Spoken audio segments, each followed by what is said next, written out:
दोस्तों, आज मैं एक बहुत ही ज्वलंत मामले पर बात करना चाह रहा हूँ, जो है सब इंस्पेक्टर भर्ती परीक्षा 2021 के बारे में। इसके बारे में कई तरह की अफवाहें भी चल रही है, मांग भी चल रही है। कोई यथावत रखने की मांग कर रहा है, कोई निरस्त करने की मांग कर रहा है। मेरी निगाह में यह भर्ती परीक्षा यथावत क्यों रहनी चाहिए, इसके बारे में पूरा पोस्टमार्टम इस भर्ती का लेकर के मैं आया हूं। हर एंगल को मैंने छूने की कोशिश की है और जो भी इसको निरस्त करने की मांग कर रहे हैं, इवन माननीय किरोड़ीलाल जी मीणा साहब जो इस भर्ती को निरस्त करने के ऊपर तुले हुए हैं, मैं उनसे भी कुछ प्रश्न पूछना चाहूँगा। अगर हो सके तो मुझे व्यक्तिगत तौर पे मेरे मोबाइल नंबर पे जवाब देने का प्रयास करें। और ये क्यों रहनी चाहिए यथावत, इसके बारे में मैं कुछ बातें रखना चाहता हूँ आप लोगों के पास में। सब इंस्पेक्टर भर्ती परीक्षा में बहुत से कैंडिडेट मेहनत एवं योग्यता से सिलेक्ट हुए हैं तथा कुछ कैंडिडेट तो अन्य केंद्रीय एवं राज्य सरकार की नौकरी को छोड़ करके आए हुए हैं, ठीक है, और फिर इस पर नियुक्त हुए हैं। और कुछ ऐसे कैंडिडेट हैं जो इंस्पायर अवार्डी थे, गोल्ड मेडलिस्ट थे, उनका बैकग्राउंड कई तरह की प्रतिभा सम्मान में उनको सम्मिलित किया गया है। उन उन जो अभ्यर्थी, ऐसे जो अभ्यर्थी हैं जो पूरी अपनी मेहनत और लगन से सिलेक्ट होकर के आए हैं, पूरी पारदर्शिता के साथ उन्होंने सिलेक्शन पाया है, उनको इस भर्ती से कैसे बाहर किया जा सकता है? हो सकता है 5% इसमें कुछ पेपर चोर, नकली डम्मी अभ्यर्थी भी बैठे हैं, तो एसओजी अपनी जांच कर रही है और चुन चुन के इनको बाहर भी निकाला जा रहा है और इनको जेल भी भेजा गया। जो अभी तक भी जेल में है, उनको जो जमानत तक नहीं मिल पाई है। अब इसके अंदर एक उदाहरण और बताऊं, स्वयं मेरा लड़का जो आरएस मेंस का एग्जाम लेने की तैयारी के लिए मैंने गृह मंत्रालय के सबसे ऊंचे पद पर बैठे वाले अधिकारियों से और पीएचक्यू के अधिकारियों से सबसे मिला कि उससे तैयारी के लिए अवकाश दिया जाए, लेकिन उन्होंने एक नहीं सुनी और यही बताया कि पुलिस ट्रेनिंग में छुट्टी नहीं मिलती है। अगर ऐसे अभ्यर्थियों को आप जो वर्तमान में जो ट्रेनिंग कर रहा है उस पद से भी हटा दोगे और उसको दूसरी भर्ती तैयारी के लिए, प्रतियोगिता परीक्षा के लिए, उनको तैयारी के लिए कोई अवकाश नहीं दिया गया है, तो इसका मतलब उसकी आने वाली नौकरी भी गई, पिछली नौकरी भी गई, वर्तमान नौकरी भी आप छीन रहे हो। यह नैसर्गिक न्याय नहीं है, ठीक। और हमारा संविधान भी यही कहता है कि भले ही 99 दोषी बरी हो जाए, लेकिन एक निर्दोष को सजा नहीं दे सकते आप। किसी ट्रेन में 50 पैसेंजर बैठे हों और उसमें से 10 व्यक्तियों ने टिकट लिया हो और 40 बेड टिकट बैठे हैं, यह सच्चाई है जो टीसी की चेकिंग के दरमियान सामने आती है। तो क्या जेल उन 40 के साथ में उस 10 टिकट लेने वालों को भी भेज दिया जाएगा क्या? इसकी जांच करके टीसी अपनी जांच करता है, जो दोषी पाए जाते हैं, जिनके पास टिकट नहीं होता उनको जेल भेजो, चाहे जुर्माना वसूल करो, ट्रेन से नीचे उतारो, लेकिन 10 जो पैसेंजर टिकट लेकर के बैठे उनके साथ तो किसी हालत में ये लोग नहीं कर पाएंगे, किसी कीमत पे नहीं कर पाएंगे, चाहे कुछ भी हो जाए। वही स्थिति इसमें जो मेहनत से आए हुए हैं उनकी उन दूसरे चोरों की तुलना करना कहां तक उचित है? और रद्दी गैंग वाले जो रद्द कराने की जो मानसिकता बनाए बैठे हैं, वो एक हवा बना रहे हैं कि इस कुछ जो फर्जी बाड़े की तरह जो सिलेक्ट हो गए हैं, उनकी वजह से 8 लाख युवाओं का जो सपना चूर चूर हो गया। तो मुझे उनकी बुद्धिमत्ता पे तरस आ रहा है कि 8 लाख का सपना, अगर ये कुछ मुट्ठी भर 50 लोग फर्जी नियुक्त हो गए, इनका सपना कैसे चूर चूर हो गया। और सब इंस्पेक्टर भर्ती परीक्षा में मिनिमम क्वालिफिकेशन 40% नंबरों की होती है। वही आदमी फिजिकल के लिए आगे जा पाता है, चाहे वो किसी भी कैटेगरी का रहा हो, उसमें किसी तरह का आरक्षण भी नहीं है, ठीक है। उस 40% के दायरे में भी ये लोग कहीं दूर दूर तक नजर नहीं आ रहे थे ये किस एंगल से कह रहे हैं कि हमारा जो इनकी वजह से हमारा नंबर नहीं आ पाया? जो किसी भी कीमत पे इनका ये स्वीकार्य नहीं है तर्क इनका। यहां तक कि ये लोग भी विरोध कर रहे हैं जिन्होंने कभी एग्जाम ही नहीं दिया, टंकी पे चढ़ के मांग कर रहे हैं कि ये लिस्ट करो। इन लोगों ने खुद ने कभी एग्जाम नहीं दिया। मैंने इनको चैलेंज किया है कि आप अपनी मार्कशीट की कॉपी मुझे भेजिए, आपकी जंग मैं लड़ लूंगा। कहां तक है आपके पास इतनी जो इस चीज की आप पैरवी कर रहे हो, हमने इन लोगों की वजह से हमारा नंबर नहीं आया?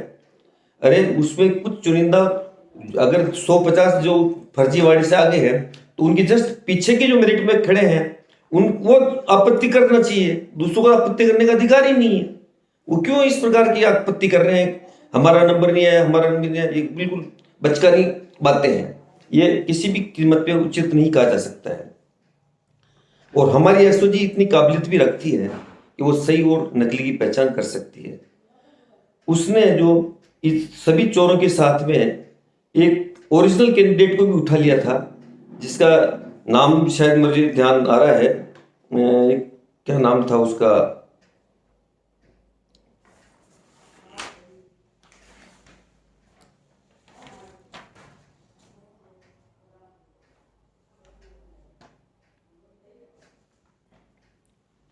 हरिओम पाटीदार।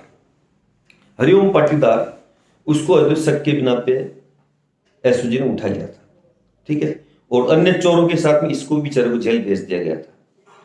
स्वयं एसओजी ने जब इसकी जांच में पाया कि ये आदमी निर्दोष था, इसका कहीं कोई लिंक नहीं था इन चोरों से, फिर है जो स्वयं एसओजी उसकी हाईकोर्ट से जमानत करा के ली है और उसको क्लीन चिट दी गई है कि ये आदमी निर्दोष था, इसको हमने गलत तरीके से उठा लिया, इसलिए इसको बाहर निकाला गया और अब वर्तमान में ट्रेनिंग में है। अब ये बताइए, एसओजी क्या इस आदमी को भर्ती निरस्त होने में अपनी सिफारिश कर सकती है क्या? जब एसओजी खुद इस व्यक्ति को क्लीन चिट दी उसने कि यह आदमी निर्दोष था, अब किस आधार पे इसको भर्ती से बाहर करोगे आप? कोई तरीका नहीं है ऐसा जो इसको आप हर एंगल से, जब एसओजी ने फिट पाया इसको तो इसको अब बाहर निकालने की कहीं कोई गुंजाइश नहीं है। ये रही एसओजी की जांच की। इसके अलावा भी एसओजी ने अपनी जांच में, पहले तक की जांच में 2 मेंबरों को दोषी पाते हुए आरपीएससी के बाबूलाल कटारा और वो राय का, तो इसमें जबकि 7 मेंबर थे, इन्होंने 2 को ही जेल क्यों भेजा? क्योंकि बाकी के 5 के खिलाफ उनके पास उस समय कोई सबूत नहीं थे, इसलिए उन्होंने टच भी नहीं किया, उनको बड़ी सफाई से वही रखा, जो जो चोर थे उनको दोनों को जेल भेज दिया। तो इससे साबित होता है कि एसओजी काबिलियत पूरी रखती है, वो सही और गलत का फैसला कर सकती है। इसमें किसी तरह की कहीं समस्या नहीं है, ये पहचान भी कर सकती है। और दूसरी बात, मैं खुद एक अध्यापक हूँ, मेरी क्लास में, मैं 6ठी क्लास का क्लास टीचर हूँ और हर साल मेरे पास एक नया सत्र लगते ही आसपास के स्कूल के 500 पास आउट बच्चे एडमिशन लेने आते हैं 6ठी क्लास में। तो मैं उनका जो पहले दिन परिचय लेता हूँ उसमें ही पहचान कर लेता हूँ उनका परिचय के दरमियान ही कि ये कक्षा 6 लायक बच्चे हैं या नहीं है, और कितने स्टूडेंट ऐसे हैं जो तीसरी चौथी लायक भी नहीं है। तो आप जो में पास होकर के आगे, लेकिन वास्तविकता में वो ऐसे नहीं है। तो क्या एसओजी इतनी काबिलियत नहीं रखती कि इस चीजों की पहचान नहीं कर पा रही है? ये पहचान तो आरपीए में ट्रेनिंग देने वाले भी कर सकते थे।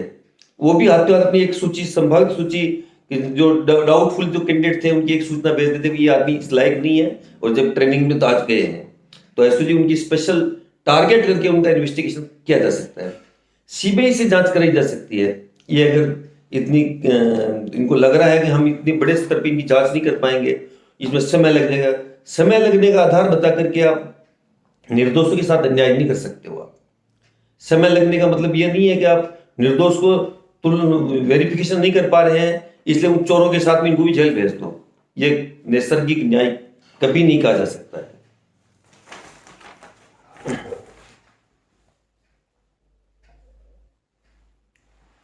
इस संपूर्ण भर्ती 859 में एसओजी ने मात्र 5% को ही दोषी पाया है। इतने कम अनुपात में दोषी पाया कि जिनके कारण संपूर्ण भर्ती को निरस्त किया जाता है, तो 95% खरी मेहनत से आए निर्दोष अभ्यर्थियों का इसके साथ अन्याय होगा। अच्छा, दूसरे कुछ व्यवहारिक समस्याएं क्या क्या आएगी जो भी मैं बताना चाह रहा हूँ। भर्ती परीक्षा के समय टीएसपी वर्ग में था, उसकी शादी होने से वह नॉन टीएसपी में चला गया। इसके बारे में समाधान सोचना पड़ेगा कि वो अब किस आधार पे आवेदन करेगा। इसी प्रकार कोई महिला अभ्यर्थी थी, विधवा कोटे से सिलेक्ट हो गई, अभी ट्रेनिंग भी कर रही है, हो सकता है उसने विवाह कर लिया हो, तो वो अब आगे वापस परीक्षा देने की स्थिति में रहेगी क्या विधवा कोटे से? वो शायद किसी कीमत पे नहीं रहेगी।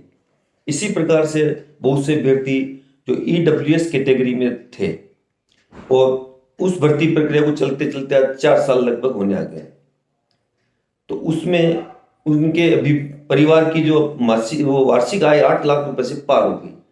तो क्या उस समय का जो अभ्यर्थी था ईडब्ल्यूएस कैटेगरी का, वर्तमान में उस कैटेगरी से बाहर हो गया, तो उसको बेनिफिट देने का क्या तरीका रहेगा? इसी प्रकार जो 4 साल पहले फिजिकल टेस्ट लिया था उन्होंने पीएचक्यू ने, क्या 4 साल बाद वो फिजिकल कंप्लीट रह पाएगा उसका? वो कैसे दे पाएगा? संभव ही नहीं है। ये सब नियमितता मांगते हैं। फिजिकल एक्टिविटी हमेशा नियमित रहने पर ही वो निश्चित मापदंड अनुसार बनी रह सकती है, बाकी कोई एंगल से वो नहीं रह सकती। चाहे वो दौड़ हो, चाहे बीम निकालने वाला हो, चाहे पुशअप हो, ये सारे वो नहीं कर पाएगा। इसी प्रकार बहुत से कैंडिडेट ऐसे भी होंगे, नियुक्ति के समय उनके 2 संतानें थी और वो नियुक्ति पा गए, अब 3 साल बाद हो सकता है उनके एक संतान और हो गई हो। अगर भर्ती निरस्त करेंगे तो क्या 3 साल की संतान वाला अभ्यर्थी किसी भी परीक्षा देने के लिए अधिकृत रहता है क्या? ये नियमानुसार परीक्षा देने का अधिकारी भी नहीं है। किरोड़ी लाल जी मीणा, जो बहुत पहले मैंने जब इनसे कभी बात की थी 4-5 महीने पहले, तब ये यही कह रहे थे भी निर्दोष के साथ अन्याय नहीं होने देंगे, और अब ये कह रहे हैं संपूर्ण भर्ती को निरस्त कर दो। दोषी और निर्दोष का फर्क एसओजी नहीं कर पा रही है, तो नहीं कर पा रही है तो ये कमी किसकी है?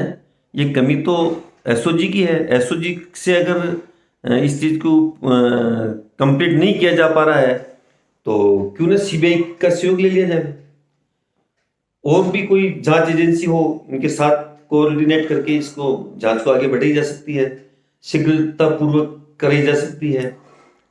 अभी हाल ही में जो ये टोंक की तरफ, उनियारा की तरफ जो विधानसभा चुनाव हुआ था, उसमें किरोड़ी लाल जी मीणा और बेठम साहब और सीएम साहब बड़े बढ़ चढ़ के कह रहे हैं कि दोषियों को बख्शा नहीं जाएगा, निर्दोष को अन्याय नहीं किया जाएगा, निर्दोष के साथ अन्याय नहीं किया जाएगा।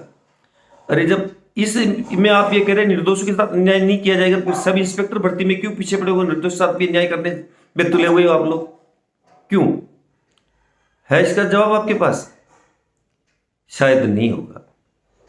ठीक, इसी प्रकार भर्ती निरस्त करने वालों का एक अभी हाल ही में ईओआरओ भर्ती निरस्त हुई थी, जिसको आधार बना के कहा जा रहा है कि सब इंस्पेक्टर भर्ती भी निरस्त की जानी चाहिए। दोनों में एक ही तरह के फर्जीवाड़े हुए हैं। मैं यहाँ तक उनकी बात से सहमत हूँ। निश्चित रूप से एक ही तरह के फर्जीवाड़े थे, इसमें भी डम्मी कैंडिडेट थे, पेपर इसमें भी लीक हुआ था, उसमें भी लीक हुआ था, सब कुछ हुआ था। लेकिन मैं ये बताना चाह रहा हूँ कि पेपर ईओआरओ वाला जिसमें जो रद्द हुआ है, उसमें तो वो सिर्फ अभ्यर्थी और परीक्षार्थी ही थे, और सब इंस्पेक्टर भर्ती परीक्षा में अब वो राज्य सरकार के कर्मचारी बन चुके हैं। दूसरे एंगल से इसको समझाने की मैं ये कोशिश करूँ तो ये कह सकता हूँ कि माता पिता अपनी बेटी के लिए कोई वर ढूंढते हैं ना, तो ईओआरओ भर्ती तो वर ढूंढने तक ही थी, और सब इंस्पेक्टर मामले में वो वर भी ढूंढ लिया, दामाद भी बना लिया, और उसके बच्चे भी हो चुके हैं, यानी वो कार्मिक बन चुका है। अब आरपीएससी को कोई अधिकार नहीं है कि इस परीक्षा को रद्द कर सके, वो उसके हाथ से वो गेंद निकल चुकी है। और दूसरी बात, सरकार अगर अब इन कर्मचारियों को अगर इसको टर्मिनेट करना है या बर्खास्त करना है, तो उसको एक लीगल नोटिस उसको पहले देना पड़ेगा, और उसके आरोप लगाने पड़ेंगे कि आपको इन आरोपों के तहत आपकी सेवाएं बर्खास्त की जाती है। ऐसा कौन सा आरोप लगाएंगे?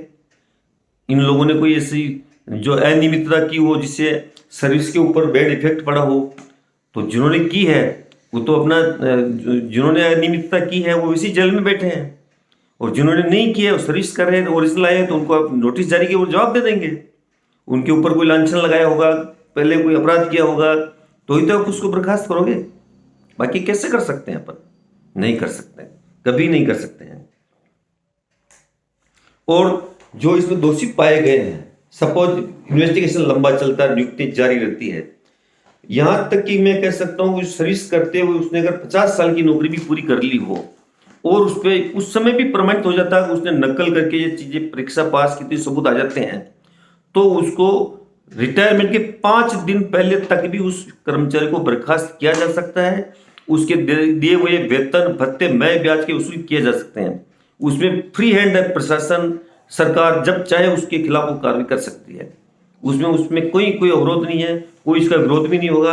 और निश्चित रूप से सच्चाई का साथ देना भी चाहिए, और जो निर्दोष हैं उनको किसी तरह की हानि नहीं हो, यही मेरी सरकार से, माननीय मंत्रियों से निवेदन है।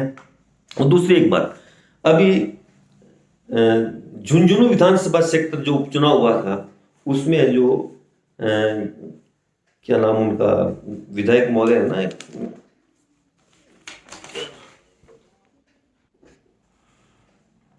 तो उपचुनाव में राजेंद्र जी गुड़ा ने आरोप लगाया था कि यहाँ बूथ कैप्चरिंग हुई है। तो क्या किरोड़ी लाल जी मीणा ये कह सकते हैं क्या कि सातों विधानसभा चुनाव रद्द कर दिया जाए? इसके लिए सहमति दे देंगे? निश्चित रूप से वो नहीं देंगे, क्योंकि जहां गलत हुआ है कि उसी एरिया को या उसी विधानसभा क्षेत्र के ही चुनाव रद्द किया जाएगा। अगर इसमें नौबत आती है तो सभी की नहीं की जाएगी। इसलिए जिन्होंने गलती की है उन्हीं को सजा मिले, अन्य को इसमें सजा नहीं दी जा सकती है। अभी हाल ही में गोगुंदा की तरफ है जो एक नरभक्षी पैंथर आ गया था, ठीक है, उस एक नरभक्षी को पकड़ने के लिए पिंजरे लगाए, करीब 5-7 पैंथर्स को पकड़े गए। क्या वो सातों को गोली मार दी जाएगी? सिर्फ एक को गोली मारी गई जो नरभक्षी था, ठीक है ना। पता लगाना जांच एजेंसी का काम है, उसमें कौन दोषी है निर्दोष है वो पता लगाए, और लंबी चलने दो जांच। क्या जल्दी आ रही है? क्यों जल्दी है? आप इस टोंक उन्नाव वाले मामले भी यही बता रहे हैं किरोड़ी लाल जी के निर्दोषों को अन्याय नहीं होने देंगे, दोषों को सजा पूरी दिलाएंगे। तो वो का वही ओपिनियन अपना इस सब इंस्पेक्टर भर्ती में भी दे दीजिए ना। यहां अलग व्यू क्यों बना रखा आप लोगों ने? शायद मेरी बात किरोड़ी लाल जी मीणा तक जरूर पूछेगी। इसी आशा और विश्वास के साथ धन्यवाद। जय हिंद।